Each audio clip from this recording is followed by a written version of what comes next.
안녕하세요. 오늘도 조용히 그리고 조금은 투덜거리며 찾아온 조용한 투덜이입니다. 하루라는 게 그렇죠. 별일 없을 거라 생각했는데 문 하나 열면 예상도 못한 일이 툭 하고 떨어지기도 하고요. 누군가는 직장에서, 누군가는 가족에게서, 또 어떤 사람은 가장 가까운 사람에게서 상처를 받기도 합니다. 오늘 사연의 주인공 유나 씨도 그랬어요. 아무렇지 않은 얼굴로 스쳐 지나가던 하루 속에서 갑자기 눈앞에 펼쳐진 건 남편의 숨겨진 진짜 얼굴이었죠. 혹시 남편 통장 보셨어요? 그 한마디로 모든 게 흔들리기 시작했습니다. 지금부터 유나 씨가 마주해야 했던 불안과 충격, 그리고 그 뒤에 숨은 진실을 천천히 함께 들여다보려고 합니다. 볼륨은 조금 줄이고 마음은 조금 열어두고 그럼 사연으로 들어갈게요. 제 이름은 유나예요. 39 작은 카페를 운영하고 있고 사람들은 저를 두고 이렇게 말하곤 하죠. 유나는 참 착하다. 누구 말도 잘 들어주고 부드럽고 다정하고 참 예쁘지. 처음엔 그 말들이 참 좋았어요. 누군가에게 좋은 사람으로 남는다는 건 내 존재가 인정받는 방법이라고 믿었거든요. 그런데 어느 순간부터 그런 말들이 저를 조용히 그리고 천천히 갉아먹고 있다는 걸 느끼기 시작했어요. 저는 누가 부탁하면 아니요라는 말을 거의 하지 못했어요. 손이 베어 있는 것처럼 먼저 양보하는 사람이 돼버린 거죠. 내가 조금 더 돌아가면, 다른 사람이 편해진다면, 내 하루가 좀 무거워져도 분위기가 좋아진다면 그게 맞는 일이라고, 당연히 그래야 한다고 생각하며 살았어요. 그렇게 쌓여온 습관은 결혼 후엔 더 단단하게 굳어졌습니다. 남편 도연은 기본적으로 나쁜 사람은 아니었어요. 그저 나한테 기대는 게 너무 자연스러운 사람이었죠. 작은 일 하나도 스스로 처리하기보다 유나 너가 좀 해줄래? 가 먼저 나오는 사람. 서류 하나, 일정 하나, 고지서 하나. 도연은 은근슬쩍 나에게 맡기곤 했고 저는 아무 말 없이 그걸 받아들였어요.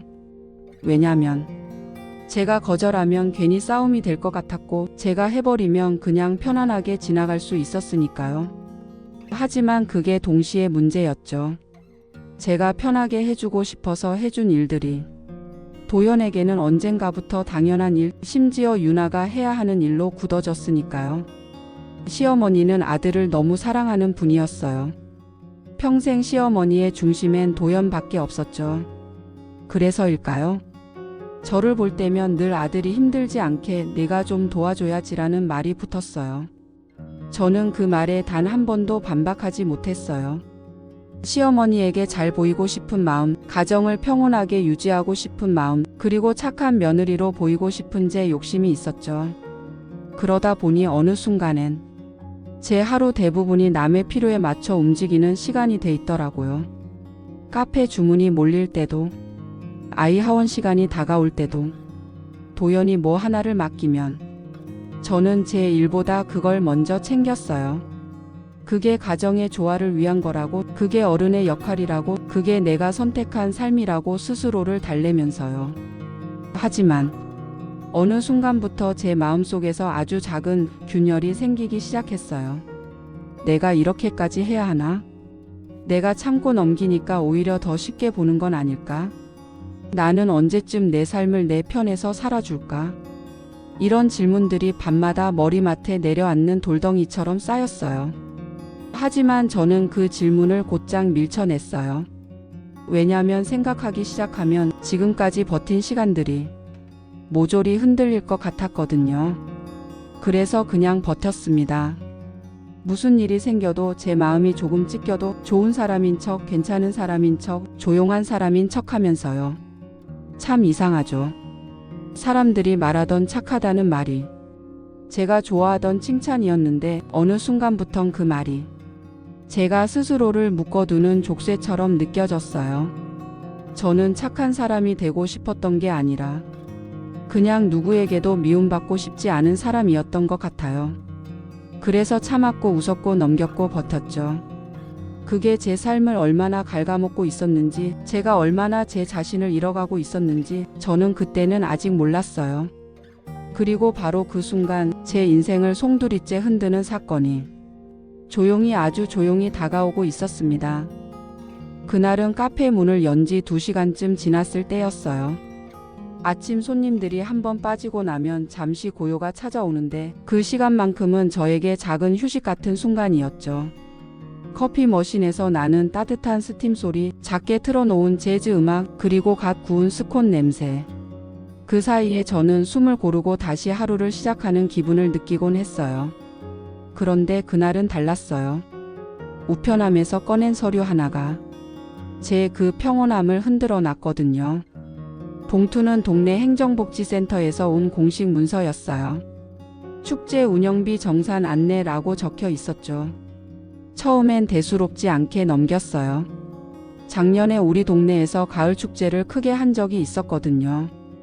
저도 참여하진 않았지만 가게 홍보 팸플릿을 조금 돌린 정도는 있었으니 그에 대한 안내문이겠거니 생각했죠. 하지만 봉투를 열고 그 안에 숫자를 보는 순간 심장이 덜컥 내려앉았어요. 미납 운영비 246만원. 대표자 윤아카페 오너. 순간 머릿속이 하얘졌어요. 이게 뭐지? 카페에서 축제 부스를 낸 적도 없었고 운영비를 낼 이유도 없고 무엇보다 서류의 서명란에는 제 이름이 깨끗하게 적혀 있었어요. 제가 한 번도 본 적 없는 글씨체로요. 서류를 넘기면 넘길수록 불길한 느낌이 밀려왔어요. 부스 신청서, 사전 정산 내역, 재료 구매 내역. 어떤 페이지를 봐도 제 흔적은 없었지만 신청인 이름만은 제 이름이었어요. 그 순간 떠오른 사람이 단 한 명 있었습니다. 설마 도연. 그 사람은 결혼하고 난 뒤 생활비가 부족하다 싶으면 늘 부업을 찾곤 했어요. 그런데 대부분은 흐지부지 끝나거나 나에게 떠넘기는 일들이 많았죠. 며칠 전에도 도연이 슬쩍 물어봤어요. 당신 사업자 등록증 잠깐만 보여줄 수 있어? 축제 쪽에서 자격증명 확인하려고 한대. 그때 저는 별 의심 없이 서류만 보여주고 넘겼어요. 정말 그냥 확인만 할 줄 알았죠. 하지만 그게 아니었어요. 나도 모르는 사이에 도연은 제 명의로 축제 부스를 신청했고 그 부스가 적자를 내자 운영비와 정산 비용이 고스란히 제 앞으로 날아온 거였어요. 다리를 떨며 벽에 기대고 서류를 다시 읽었어요. 행정센터의 마지막 문구가 머리를 콕 찔러 들어왔어요. 미납시 추심 절차가 진행됩니다. 추심. 제 이름으로. 제가 하지 않은 일로. 제가 모르는 거래로. 손끝이 저릿해지더라고요. 머릿속에서는 끊임없이 같은 생각이 맴돌았어요. 내가 이걸 왜 뒤집어 써야 하지? 도연은 왜 내 허락도 없이 이런 걸 한 거지? 어떻게 아무 말 없이? 그리고 그 다음 번개처럼 스친 생각.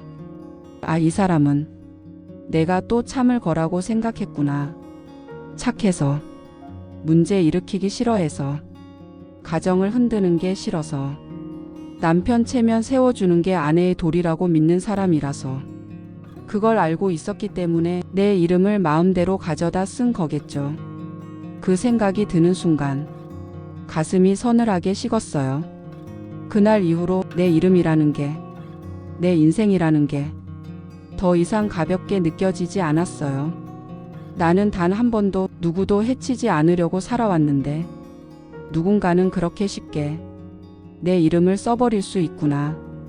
그게 너무 슬프고 너무 아팠어요.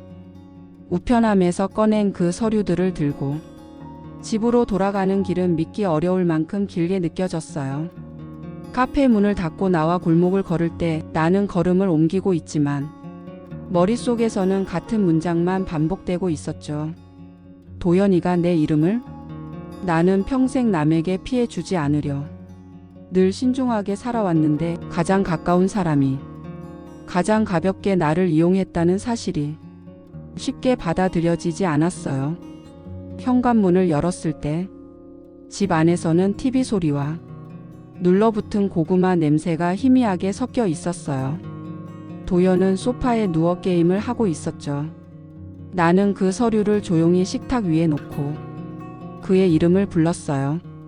도연아. 그는 대답도 없이 게임 화면에서 눈을 떼지 않은 채 건성으로 말했어요. 왜? 이거 설명 좀 해줄래? 나는 서류를 그의 앞에 밀어 놓았어요. 잡다한 문서, 운영비 청구서, 신청서 4본. 그리고 도연의 손떨림 없는 서명이 버젓이 들어가 있는 신청서. 도연은 잠깐 화면을 멈추고 서류를 훑어보지도 않은 채 툭 내뱉었어요. 아, 그거? 내가 잠깐 당신 이름 빌렸어. 축제 부스 신청하려면 개인 사업자 번호가 필요해서. 너무 자연스럽게 말하는 모습에 순간 내가 이상한 사람이라도 된 기분이었어요. 저는 차분히 물었어요. 빌렸다니 내 허락도 없이? 그제야 도연은 귀찮다는 듯 숨을 내쉬고 서류를 손가락으로 툭툭 치며 말했어요. 아니, 그때 말했잖아. 서류 확인 좀 해달라고.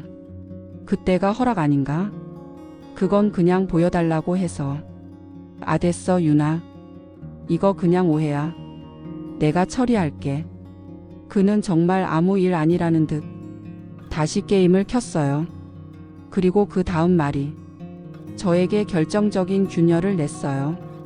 당신은 왜 이렇게 일을 크게 만들어? 어차피 집안 명의나 부부 명의로 쓰여진 게 뭐가 문제야? 가족끼리 서로 돕는 거지. 순간 숨이 턱 막혔어요. 가족끼리 돕는 거라면 왜 몰래 했을까? 왜 설명을 하지 않았을까? 왜 내가 감당해야 할 빚을 내 이름으로 만들어 놓고 단 한 번의 상의도 없었을까? 제가 입술을 깨물며 다시 물었어요. 운영비 246만 원. 누가 갚아? 도연은 별 생각도 없다는 듯 말했어요. 아, 그거? 적자 좀 났거든. 근데 나 지금 여유 없으니까. 당신이 먼저 좀 내줘. 어차피 사업하는 사람은 이런 비용도 다 비용 처리되잖아. 카페도 손님 늘었잖아. 그 말을 듣는 순간 제 안에서 무언가가 톡하고 부서지는 소리가 들렸어요. 그는 이게 내가 감당할 문제라고 확신하고 있었어요. 우리 둘의 문제가 아니라 오직 나 혼자의 문제라고. 내 이름, 내 신용, 내 삶에 붙는 책임인데도 도연은 그 어떤 죄책감도 미안함도 없이 너무 태연했어요. 그리고 마지막 말은 정말 견디기 힘들 만큼 잔인했어요. 유나야, 너는 그냥 조용히 좀 도와주면 안 돼? 내가 다 잘 되면 결국 우리 둘 다 좋잖아. 조용히 돕는 거. 나는 그 말을 너무 오랫동안 아무 생각 없이 들어줬구나.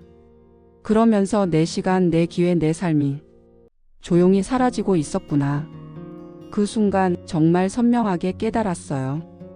도연은 내가 뭘 잊는지는 중요하지 않았어요. 그저 자기가 편하면 되는 사람이었어요. 그리고 지금 밀려오는 감정은 슬픔도 분노도 아니었어요. 깊은 실망. 그게 더 아프더라고요. 도연의 그 마지막 말, 조용히 좀 도와주면 안 돼? 라는 한 문장이 온몸에 얼음처럼 스며들었어요. 이 사람은 내가 얼마나 지쳐 있었는지, 내가 어떤 대가를 치르고 있는지 단 한 번도 궁금해하지 않았구나. 나는 그저 편리한 도구, 편하게 기대는 받침대, 말없이 대신 처리해주는 좋은 사람일 뿐이었다는 걸 이제야 알아버린 거죠. 그날 밤 잠이 오지 않아 새벽까지 카페 매출 정산을 하다가 불현듯 손이 멈췄어요. 문득 이런 생각이 들었어요. 왜 나는 항상 혼자 감당하고 있을까? 누구도 내 고단함을 묻지 않는데 왜 나는 늘 묻지도 않고 져주기만 했을까? 왜 나는 괜찮아요라는 말로 내 마음을 덮어버리며 살아왔을까? 그때서야 스스로를 직면했어요. 나는 착한 사람이라기보다 싫다는 말을 못하는 사람이었고, 그건 배려가 아니라 두려움이었어요. 갈등이 생길까봐, 다툼이 생길까봐, 누군가 나를 미워할까봐. 그 두려움 하나가 내 인생을 어느새 움켜쥐고 있던 거죠. 다음날 카페 문을 열기 전 저는 공책 한 장을 꺼내 처음으로 제 마음을 글로 써봤어요. 1.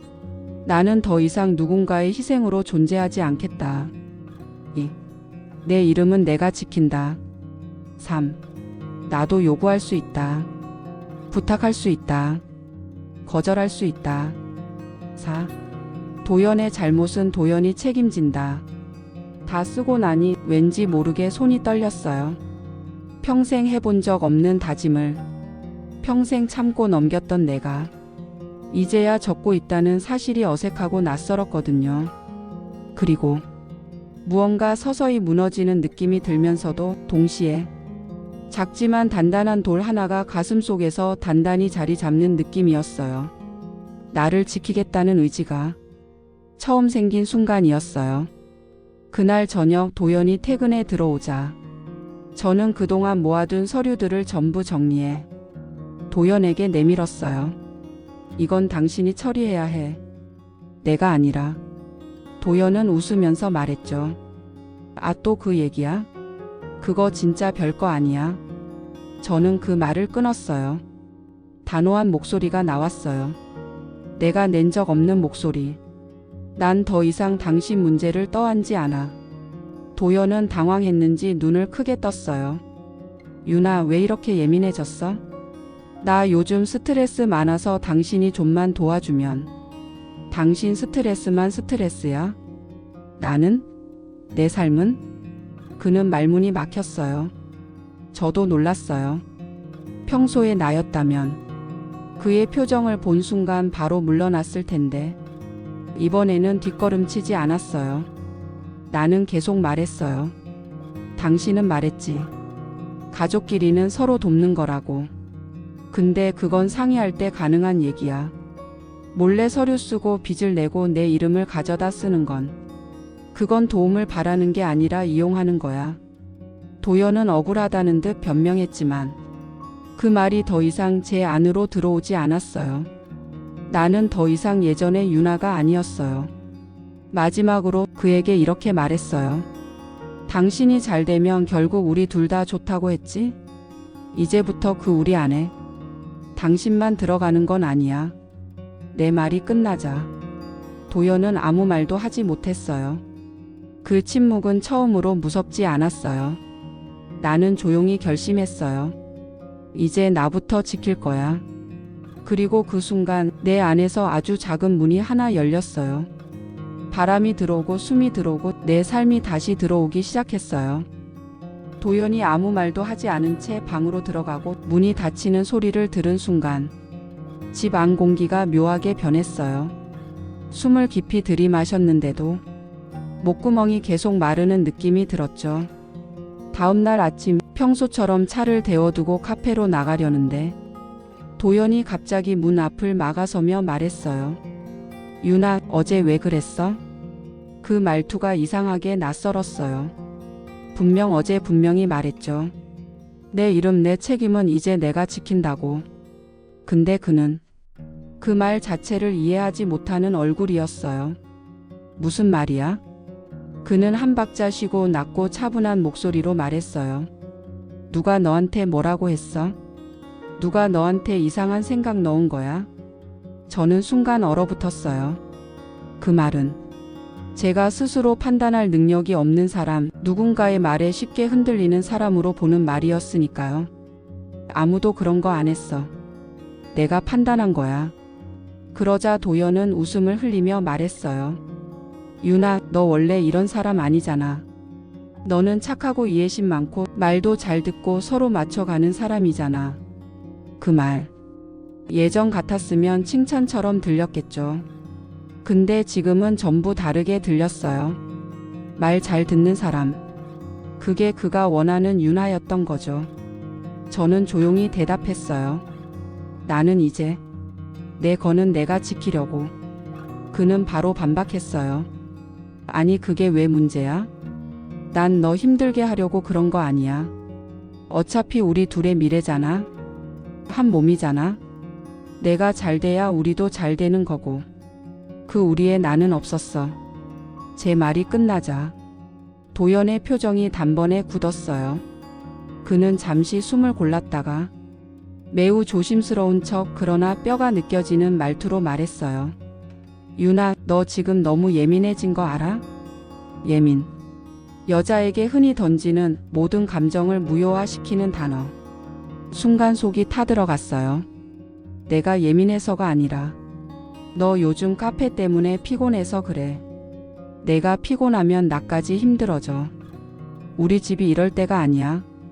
그 말은 마치 제 감정이 잘못된 것이고 문제가 생긴 이유가 전부 나 때문이라는 듯 했어요.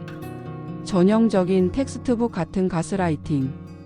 갑자기 도연이 제 손목을 잡으며 말했어요. 유나야, 우리 원래 잘 지냈잖아. 이런 말로 서로 힘들게 하지 말자. 너만 예전처럼 돌아오면 되는 거야. 예전처럼? 그 말이 심장을 콕 찔렀어요. 예전처럼 아무 말도 안 하고 다 참아주던 사람으로 돌아오라는 뜻이겠지. 저는 손목을 천천히 빼냈어요. 나는 이제 그렇게 살기 싫어. 도연의 눈빛이 그제야 바뀌었어요. 애쓰며 웃던 표정이 사라지고 살짝 흔들리는 불안이 섞인 눈동자가 드러났어요. 이 사람은 내가 변한 게 아니라 자신의 편의가 사라진 게 두려운 거였구나. 그는 마지막으로 이렇게 말했어요. 그럼 정말 끝까지 가보겠다는 거야? 그 말이 위협처럼 들렸어요. 저는 짧게 대답했어요. 응, 끝까지. 도연은 아무 말 없이 고개를 휙 돌리고 방으로 들어갔어요. 문이 쾅 닫힐 때 저는 한 번도 느껴본 적 없는 감정을 느꼈어요. 두려움이 아니라 결심. 나는 이제 내가 나를 버리지 않기 위해 누군가와 싸워야 하는 순간에 서 있었다. 도연과의 대화 이후 집 안 공기는 유난히 차가웠어요. 그날 밤 도연은 문을 쾅 닫으며 밖으로 나갔고 저는 혼자 남아 조용히 숨을 골랐어요. 그때였어요. 테이블 한쪽에 널브러져 있던 서류 뭉치에서 못 보던 봉투 하나가 눈에 들어왔어요. 청년상인 창업지원사업 심사자료. 제 이름이 적혀 있었고 제가 제출한 적 없는 실적 보고서가 붙어 있었어요. 이상한 점은 제 카페의 매출과는 전혀 다른 내용이 적혀 있었다는 거예요. 월 매출 800만 원 유지 중. 온라인 판매 활발 확장 계획 있음. 저는 종이를 들고 한참을 멍하니 서 있었어요. 도연이 대체 무슨 짓을 하고 있었던 걸까? 그때 카페 고객 관리용 태블릿이 울렸어요. 행정센터 담당자 번호. 여보세요, 유나 사장님이신가요? 담당자의 말투는 조심스러웠어요. 오늘 지원사업 최종 검토 과정에서 추가로 제출하신 공동운영자 확인서 관련 문의가 있어 연락드렸습니다. 네? 공동운영자요? 네, 사장님 남편분이죠. 도연 씨가 공동대표로 전환 신청한 서류입니다. 순간 숨이 멎었어요. 잠깐만요, 공동대표요? 네, 사장님 동의가 필요해서 연락드린 건데. 여기 전자서명이 이미 되어 있어서요. 전자서명요? 네, 정확히는 사장님 명의로 되어 있는 서명입니다. 혹시 본인이 아니라면 바로 신고하셔야 합니다. 손끝이 얼어붙었어요. 도연이 제 이름을 빌려 쓴 게 아니라 제 이름을 도용한 거였어요. 그리고 더 큰 문제는 뒤에 이어졌어요. 아, 그리고요. 기존에 제출된 운영계획서에 기재된 온라인 판매 매출과 실제 통장 내역이 맞지 않아서요. 혹시 따로 쓰시는 계좌가 있으신가요? 아니요. 그런 계좌 없어요. 그럼 이상하네요. 최근 몇 달간 도연 씨 명의 계좌로 카페 매출 일부가 입금된 내역이 확인되는데 순간 머리가 아찔해졌어요. 카페 매출이 도연 개인 계좌로 들어가고 있었다고? 제가 모르는 사이에? 담당자의 마지막 말이 제 등을 차갑게 만들었어요. 사장님, 정확한 확인이 필요합니다. 만약 허위 매출 자료 제출이 사실이라면 최대 형사 고발까지 가능하니 가급적 빠르게 확인하시고 연락주세요. 전화를 끊은 뒤 휴대폰을 내려놓기도 전에 두 다리가 휘청거렸어요. 도연은 내 이름을 몰래 쓴 정도가 아니라 공문서 전자서명 도용, 지원금 사업 허위 자료 제출, 매출 일부를 빼돌린 정황까지 갖추고 있었던 거예요. 저는 소파에 주저앉아 마른 입술을 떨며 중얼거렸어요. 이 사람 나를 완전히 이용해 왔던 건가? 잠시 뒤 현관문이 열리며 술에 취한 도연이 들어왔어요. 아 뭐야, 왜 불도 안 켜고 앉아 있어? 저는 조용히 서류를 들고 일어섰어요. 도연아, 이거 뭐야? 그는 서류를 보자마자 표정이 확 굳었어요. 그러더니 아주 단단한 목소리로 말했어요. 유나야, 그거 내가 생각하는 그런 거 아니야. 그럼 뭔데? 그는 한참 침묵하다가 작게 내뱉었어요. 그냥 내가 좀 너 몰래 처리한 게 있는 거야. 근데 다 우리를 위한 거였어. 진짜야. 우리? 도연은 눈을 피해 고개를 돌렸어요. 유나야, 너 이거 경찰에라도 말할 거야? 그 말이, 그 표정이 나는 처음 봤어요. 두렵고 초조하고 들키기 싫어하는 얼굴. 그때 확신했어요. 도연은 내가 생각했던 사람보다 훨씬 더 큰 일을 벌려왔다는 걸. 그리고 그 순간 이 싸움은 단순한 부부 갈등이 아니라는 걸 깨달았어요. 하루아침에 무너질 수도 있는 내 삶 전체를 지키는 싸움이라는 걸. 도연이 방으로 들어가 문을 닫은 뒤 집 안에는 기묘한 정적이 감돌았어요. 저는 식탁 위에 놓인 서류들을 하나씩 천천히 정리했어요. 손끝이 떨렸지만 마음은 오히려 고요했어요. 도연의 배신을 알게 되었을 때처럼 분노도 아니고 두려움도 아니었어요. 그 어떤 감정도 나를 흔들지 못하는 아주 묘한 침착함. 아마도 이제 정말 감정으로 싸울 단계가 끝났다는 걸 내가 가장 먼저 알고 있었던 것 같아요. 저는 다시 담당자에게 전화를 걸었어요. 안녕하세요. 아까 서류 관련해 연락 주신 유나입니다. 말씀해 주신 내용 더 자세히 알고 싶어요. 담당자는 이미 뭔가 느낌이 온 듯 차분한 목소리로 설명을 시작했어요. 내 이름으로 제출된 서류 중 일부는 기재된 사실과 불일치. 매출 자료가 거꾸로 계산되어 있음. 여러 문서에서 동일한 필체의 수정 흔적. 그리고 가장 결정적인 내용. 유나 사장님, 추가로 제출된 파일 중 몇 개는 도연 씨 개인 컴퓨터에서 작성된 기록이 남아 있어요. 숨이 잠시 멈췄어요. 담당자는 말끝을 이렇게 맺었어요.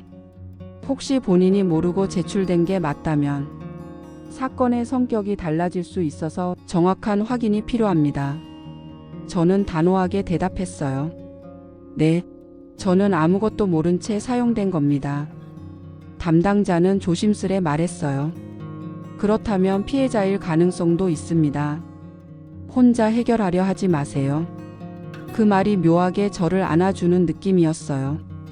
은지는 제 대학 동기이자 변호사예요.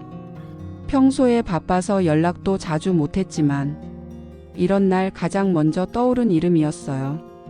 야, 유나, 목소리가 왜 그래? 울었어? 아니, 울진 않았어.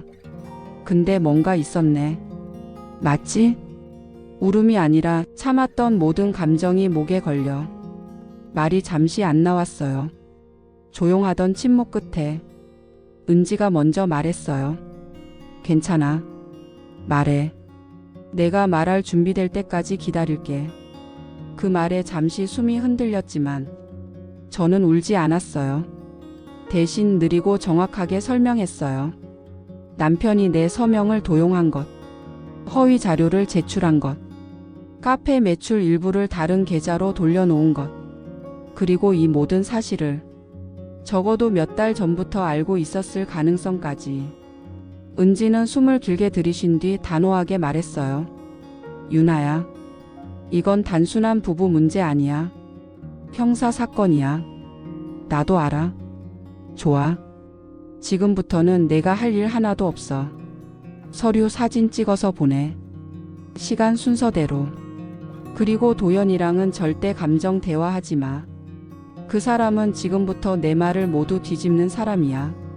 그 말을 듣는 순간 나는 처음으로 누군가 내 편이 되어주는 느낌을 느꼈어요.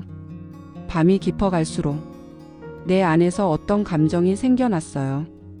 분노도 아니고 슬픔도 아니고 미움도 아니었어요.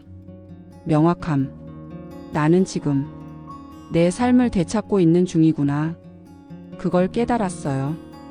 도연이 아무리 큰 소리를 치고 나를 이상한 사람으로 몰아가도 그런 말들은 이제 더 이상 내 마음에 들어오지 않아요.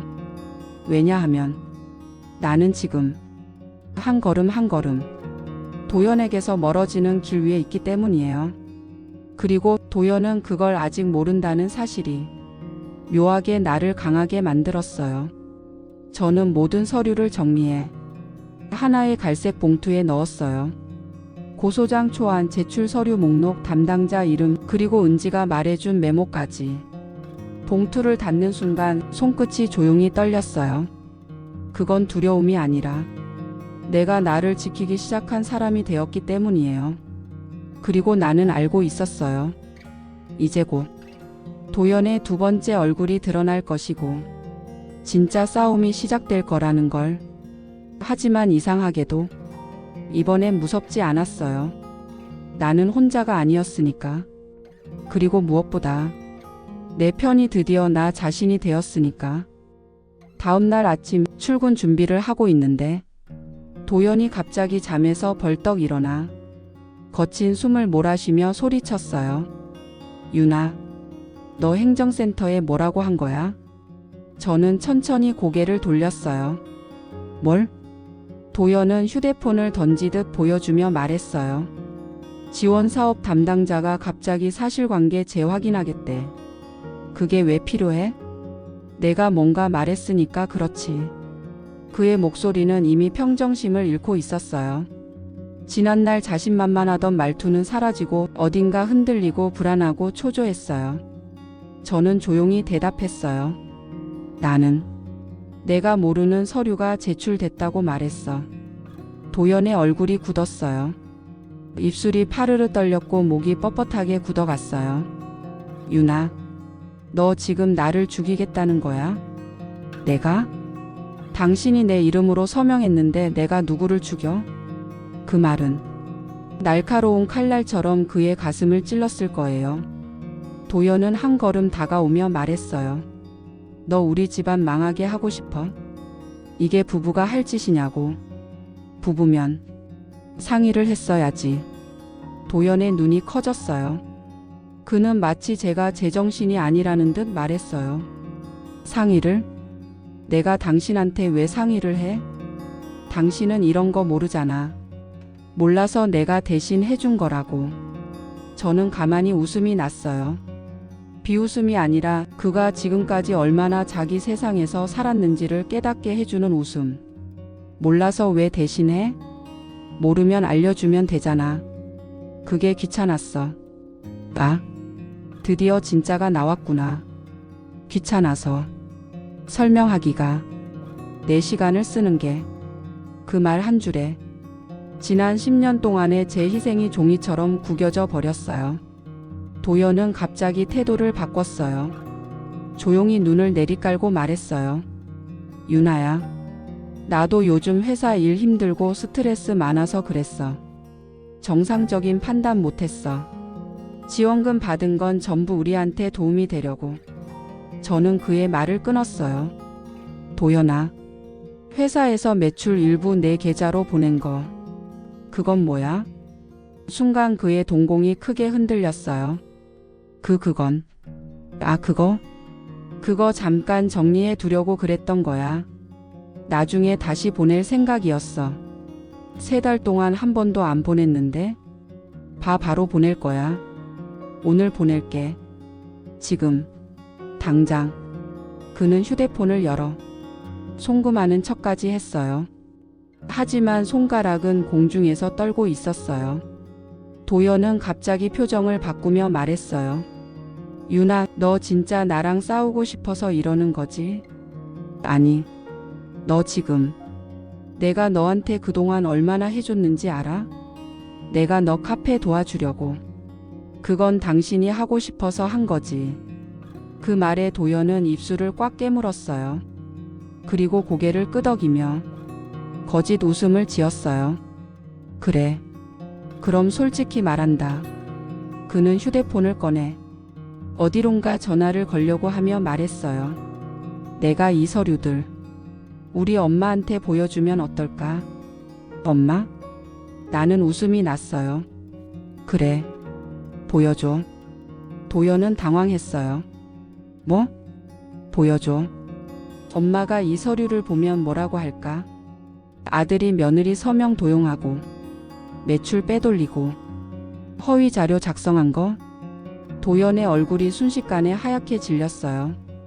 유나, 너 진짜 왜 이래? 너가 이렇게 무서운 사람이었어? 아니, 난 원래 이랬어. 당신이 몰랐을 뿐이지. 도연은 이제 다급해졌어요. 말투가 흔들렸고 손이 떨렸고 목소리에서 숨이 끓고 있었어요. 유나야, 제발 이건 좀 덮자. 나도 잘못한 거 알아. 근데 말만 하지 마. 제발 신고는 하지 마. 나 진짜 끝장나. 끝장나야지. 그의 표정이 무너졌어요. 완전히. 제발. 유나야, 내가 무릎이라도 꿇을까? 그러더니 진짜로 바닥에 무릎을 꿇었어요. 하지만 이상하게도 그 모습이 전혀 불쌍하지 않았어요. 왜냐하면 그는 나를 사랑해서가 아니라 자기가 다칠까봐 울고 있었으니까. 저는 그를 내려다보며 조용히 말했어요. 도연아, 이건 나를 위한 싸움이 아니야. 도연은 고개를 들었어요. 눈이 젖어 있었어요. 그럼 뭔데? 너 없는 나를 위한 시작이야. 도연의 얼굴이 완전히 무너지는 그 순간 나는 알았어요. 이 싸움의 주도권은 이미 내 손으로 넘어왔다는 걸. 도연이 바닥에 무릎을 꿇고 울부짖던 그날 밤 나는 그의 등을 바라보며 하나의 사실을 깨달았어요. 이 사람은 죄를 후회하는 게 아니라 자기 인생이 무너질까 봐 두려워하는 거구나. 그걸 깨닫는 순간 내 마음속에서 딱 무언가가 끊어지는 소리가 들렸어요. 그리고 그 다음 순간 오히려 머릿속은 말도 안 되게 맑아졌어요. 나는 도연에게 아무 말도 하지 않았어요. 그저 조용히 자리에서 일어나 노트북을 열고 메일함부터 확인하기 시작했어요. 행정센터에서 보낸 공지, 지원금 내역, 서류 사본 전부 폴더에 차곡차곡 정리했죠. 그리고 도연이 제출한 그 서류들 안에서 한 문장을 발견했어요. 공동대표 전원 동의하에 제출함. 도연이 내 이름을 도용한 게 명확히 드러나는 대목이었죠. 나는 휴대폰을 꺼내 서류 사진을 천천히 찍고 PDF로 저장했어요. 그 순간 심장도 안 뛰고 슬프지도 않더라고요. 그냥 너무 차갑게 집중되고 있었어요. 다음날 아침 출근 시간보다 조금 일찍 집을 나왔어요. 행정센터 담당자는 나를 보자마자 표정이 굳었어요. 아, 유나님. 저희가 확인하고 싶은 게 좀 있어서요. 나는 차분하게 말했다. 네, 제가 서명한 적 없는 서류가 제출됐어요. 직원은 놀란 표정으로 나를 바라봤어요. 정말요? 그럼 이건? 네, 그 사람의 단독 제출이에요. 그는 말없이 서류를 빼내 내게 조심스럽게 보여줬어요. 그리고 바로 아래 문서에서 내 이름을 따라 쓴 서툰 필체가 나타났죠. 내 글씨체가 아니었어요. 직원은 한숨을 쉬며 말했다.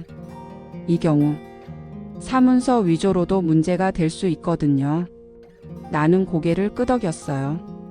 그래서 필요한 자료 모두 제출하려고요. 그는 태도가 확 달라졌어요. 내 편이 있었어요. 처음으로 행정센터를 나와 카페로 향하는 길에 배달업체 결제 알림과 매출 입금 내역을 비교했어요. 그리고 발견했죠. 도연의 개인 계좌로 빠져나간 금액 총액 428만 원. 나는 소름이 돋았어요. 이게 단순한 금액이 아니라 의도적인 패턴이었거든요. 매달 말일 매출 분기 기준, 일정 비율, 반복적인 출금. 이건 실수가 아니었어요. 습관이었어요. 나는 그 내역들을 스샷으로 모아 하나의 폴더에 넣었어요. 이름은 아주 단순하게 했죠. 폴더명 DH 위조 횡령기록. 점심시간에 조용한 곳을 찾아 무료 법률 상담을 예약했어요. 변호사의 첫 질문은 단 하나였어요. 남편이 서류를 몰래 제출한 이유가 뭔가요? 나는 조용히 대답했어요. 지원금이 필요했고, 저에게 말을 하면 제가 반대할 걸 알았겠죠. 변호사는 고개를 끄덕이며 말했다. 그렇다면 서명 도용 자체만으로도 배우자에 대한 배신 행위로 인정될 가능성이 큽니다. 추가로 매출을 개인 계좌로 옮긴 건 명백한 횡령이에요. 마치 칼날이 유리 위를 긁는 소리 같았어요. 나는 묻지도 않았는데 변호사가 계속 말했어요. 결혼 생활 유지 의사가 없으시다면 조용히 증거만 모으세요. 감정적으로 싸울 필요 없습니다. 그 말이 참 이상했어요. 조용히, 증거만. 그 말이 지금 제 상태와 너무 어울렸거든요. 집으로 돌아가자. 도연은 초조하게 나를 기다리고 있었어요. 유나, 어디 갔다 왔어? 왜 전화 안 받아? 나는 그냥 미소만 지었어요. 생각 좀 하고 왔어. 그는 나의 표정을 보고 뭔가 잘못됐다는 걸 느낀 듯 했어요. 유나, 제발, 나 좀 믿어줘. 우리가 이렇게 끝날 사이는 아니잖아. 저는 조용히 고개를 끄덕였어요. 응. 그래서 지금 말 안 하고 있는 거야. 그는 안도하는 듯 숨을 내쉬었어요. 하지만 그건 착각이었죠. 내가 침묵할수록 이미 결말은 한 방향으로 향하고 있었으니까요. 늦은 밤 카페에 혼자 있던 배달 직원이 나에게 카톡을 보냈어요. 사장님, 저 그때 본 거 말씀드려야 할 것 같아서요. 그는 말했어요. 도연 사장님이 이건 집사람한테는 비밀이라고 말하며 매출 일부를 현금으로 챙겨간 적이 있어요. 그리고 그 장면이 찍힌 CCTV 조각을 보내줬어요. 그걸 보는 순간 이 싸움은 끝났다는 걸 알았어요. 그날 아침 행정센터 담당자에게서 전화가 왔어요. 유나님, 오늘 안에 잠깐 방문 가능하신가요? 확인하신다고 하신 부분이 정식 검토에서 문제 있음으로 분류됐습니다. 문제 있음. 그 단어는 짧았지만 나에게는 한 시대가 끝나는 소리처럼 들렸어요. 센터에 도착하자 담당자는 서류 2장을 제 앞으로 밀어줬어요. 첫 번째는 내가 한 번도 본 적 없는 계약서. 두 번째는 내 서명이 날인된 자료. 이 부분이요. 그는 펜 끝으로 서명을 가리켰어요. 여기 필기압, 회계 방향, 그리고 줄기 끝 처리 방식이 유나님이 제출하신 다른 문서들과 완전히 달라요. 그는 조용히 말을 덧붙였어요. 고의적 위조로 판단됩니다. 순간 눈물이 날 것 같다가 이상하게 아무 감정도 안 올라오더라고요. 그냥 머릿속에서 한 문장만 떠올랐어요. 그래, 이제 공식적으로 시작되는구나.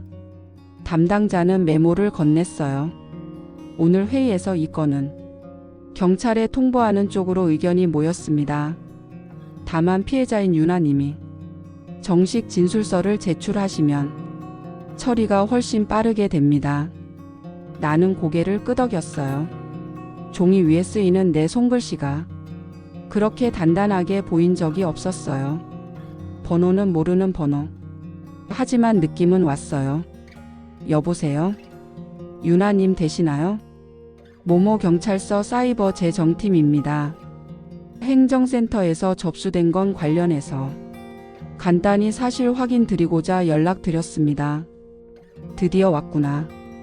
그 생각뿐이었어요. 남편분께서 유나님 명의로 지원금 관련 문서를 제출한 기록이 있어 확인이 필요합니다. 나는 단호하게 답했어요. 제가 서명한 적 없습니다. 경찰은 잠시 정적 뒤 말했다. 그렇다면 이건 형사 절차로 넘어갑니다. 금주 내로 출석 일정을 잡아보겠습니다. 전화를 끊고 나서도 손끝이 차갑게 식어 있었어요. 무섭지는 않았어요. 그냥 이젠 내가 멈추지 않아도 되는 흐름이구나. 그런 느낌이었어요. 저녁 6시쯤 현관문이 거칠게 열렸어요. 도연은 얼굴이 창백했어요. 종이 한 장을 구기듯 손에 쥐고 있었죠. 유나, 이게 뭐야? 나는 조용히 말했다. 무슨 뜻인지 너도 알잖아. 도연은 종이를 바닥에 내던졌어요. 경찰 출석 요구서였어요. 너 진짜 신고한 거야? 진짜로? 이게 부부 사이에 할 짓이야? 나는 묻지도 않은 질문 대신 그에게 단 하나만 물었어요. 내 이름을 왜 썼어? 왜 내 서명 도용했어? 도연은 말을 더듬었어요. 그게 지원금 못 받으면 우리 카페 유지 못할 것 같아서 그런 말했어야지. 내 목소리는 낮았지만 도연은 움찔했어요. 왜 혼자 결정했어? 왜 혼자 내 이름을 팔았어? 왜 매출을 내 계좌로 돌렸어? 도연은 벽에 기대며 고개를 감췄어요. 나도 무서웠어. 너한테 말하면 너 떠날까봐. 그래서 대신 법을 어겼어? 그는 대답하지 못했어요. 나는 천천히 말했다. 나는 널 떠날까봐 그랬다는 핑계보다 내 이름과 내 삶을 도둑질한 행동이 훨씬 더 무겁다는 걸 알아. 도연은 갑자기 목소리를 높였어요. 유나, 제발. 경찰서 가서 그냥 오해라고 말해줘. 그냥 내가 허락했다고. 그럼 다 해결돼. 나는 단 하나도 흔들리지 않았어요. 그거야말로 범죄 공모야. 나더러 같이 죄를 지라고? 순간 도연의 표정이 딱 굳었어요. 그제서야 깨달은 듯 했죠. 더는 설득이 안 된다는 걸. 그는 바닥에 주저앉으며 중얼거렸어요. 끝이구나. 나는 조용히 대답했어요. 응, 끝이야. 도연이 울며 고개를 감추고 있을 때 나는 오히려 이상하게도 속이 너무 편안했어요. 마음속에서 단단한 문 하나가 닫히는 느낌이었어요. 나는 더 이상 피해자가 아니다. 나는 이제 내가 나를 구하겠다는 사람이다. 숨이 깊어지고 어깨가 가벼워졌어요. 오랫동안 도연과의 관계에서 내가 잃어버렸던 그 문장이 다시 떠올랐어요. 내 인생은 더 이상 남이 휘두르지 못한다. 카페 오픈 준비를 하고 있는데 배달 대행팀 직원에게 문자가 왔어요. 사장님, 양 대리님 회사에서 난리 났대요. 오늘 바로 감사 들어갔다고. 나는 한참 동안 그 문자를 바라봤어요. 양대리라는 이름. 이제야 도연의 세계가 뒤집히기 시작했구나. 그 생각이 가장 먼저 들었어요. 점심시간 단골 손님 한 명이 와서 조심스럽게 말을 꺼냈어요. 사장님, 혹시 남편분 회사가 모모전자 맞죠?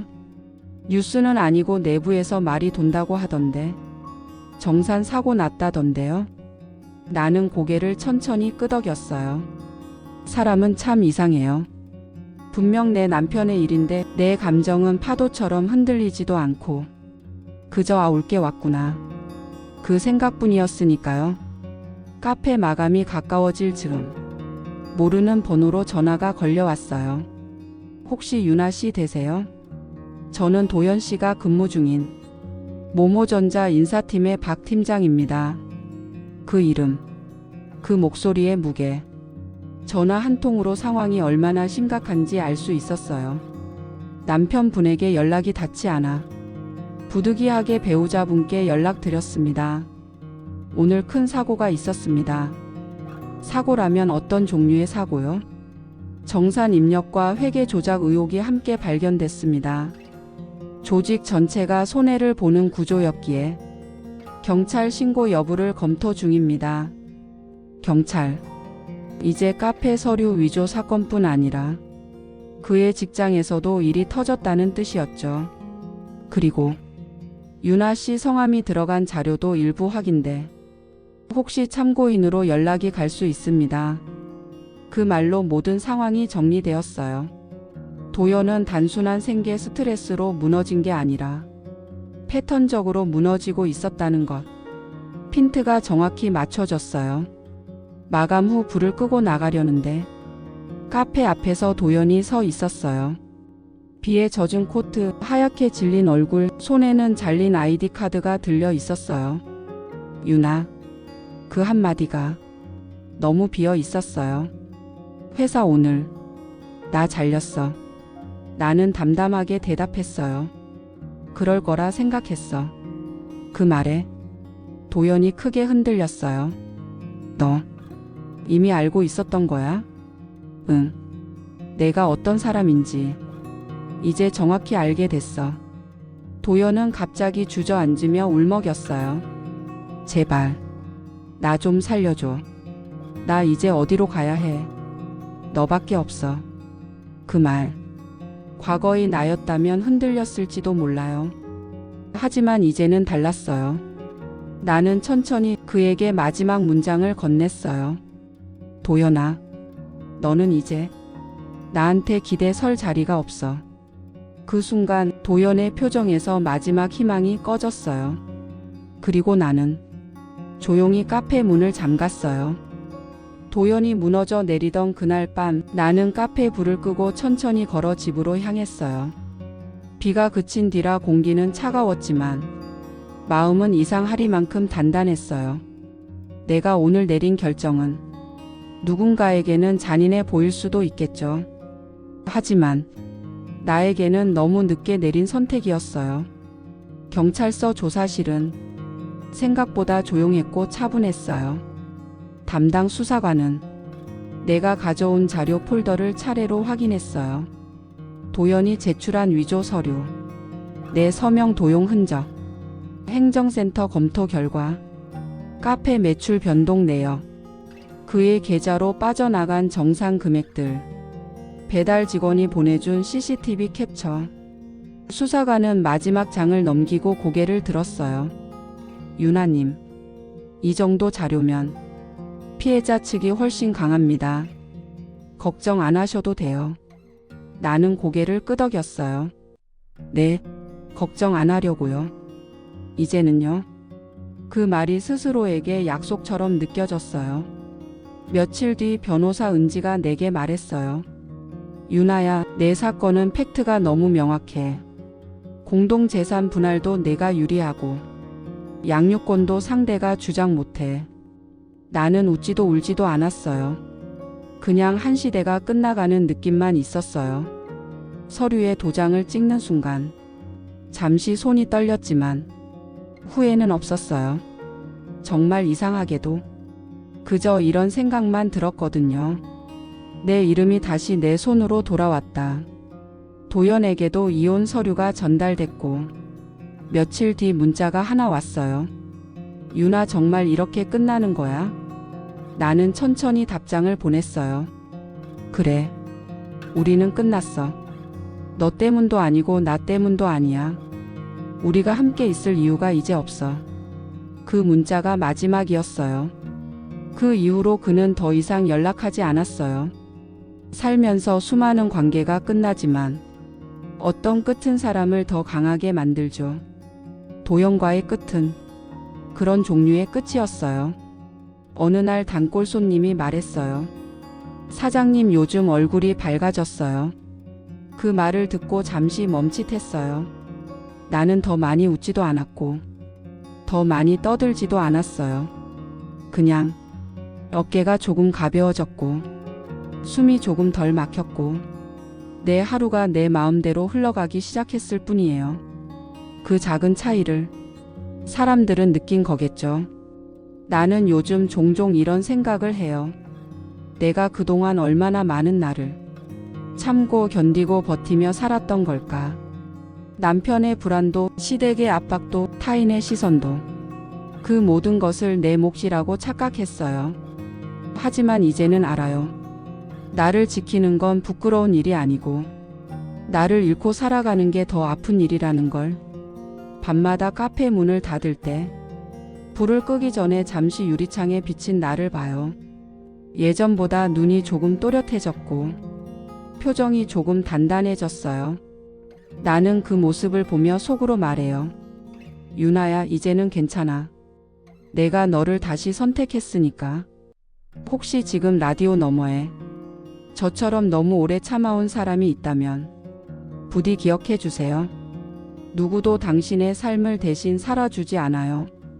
누구도 당신의 이름을 대신 지켜주지 않아요. 당신이 당신을 선택하는 그 순간, 그게 진짜 시작이에요.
이 이야기가 끝난 후 나는 가끔씩 한 가지 생각을 해요. 사람이 살아가면서 가장 많이 하는 착각은 나 혼자 견뎌야 한다는 마음이더라고요. 아들 부부도 그랬고 나도 젊은 시절엔 그랬어요. 힘든 건 숨겨야 하고 아픈 건 티내면 민폐라고 생각하고 가족에게까지 약해지는 모습을 보이면 어른 노릇 못하는 거라 생각했죠. 근데 결국 그 침묵이 가장 큰 상처를 남긴다는 걸 이제야 알겠더라고요. 지온이가 회복된 어느 날 나는 다시 그 집을 찾았어요. 현관문이 열리던 순간 예전과 똑같은 집인데 이상하게 공기부터 달랐어요. 아들은 먼저 다가와 한 번도 제대로 못했던 인사를 하듯 짧게 그러나 묵직하게 말하더군요. 엄마 고생 많았어요. 그리고 고마워요. 그 말 한마디에 난 참 많은 걸 견뎌냈던 시간이 서서히 풀리는 느낌이었어요. 며느리는 예전보다 훨씬 밝아진 목소리로 차를 끓이면서 말했죠. 어머님, 지온이 학교 끝나면 바로 전화 온대요. 할머니 목소리 듣고 싶다고. 그 말에 나는 괜히 창문 쪽을 바라보며 조용히 웃었어요. 어느 집이든 마찬가지죠. 사람은 아프고 상처받고 때로는 서로를 오해하고 말하지 않아 더 멀어지고 하지만 결국 붙잡을 사람이 있다는 사실 하나로 조금씩 다시 살아나는 법이에요. 지온이는 어느새 축구공을 들고 뛰어다니기 시작했고 하루가 다르게 건강한 아이로 돌아가고 있었어요. 아이의 웃음소리를 들으면서 이 가족은 깨달았죠. 아, 우리가 살아가는 이유는 이렇게 작은 소리에 숨어 있구나. 이제 이 집은 더 이상 아픈 기억을 숨기던 시간이 머무는 곳이 아니에요. 대신 서로에게 기댈 수 있고 서로의 마음을 들을 줄 아는 따뜻한 집이 됐어요. 그리고 나는 그 집을 나서며 조용히 중얼거렸죠. 그래, 이제는 괜찮다. 세상 모든 가족들이 힘든 시간을 버티고 있는 당신도 이 이야기처럼 어느 날 갑자기 아주 작은 빛 하나가 스며들기를, 그리고 그 빛이 당신의 하루를 살아가게 해주길 바랍니다. 고맙습니다. 오늘도 조용히 그러나 깊게 당신의 이야기를 들어주셔서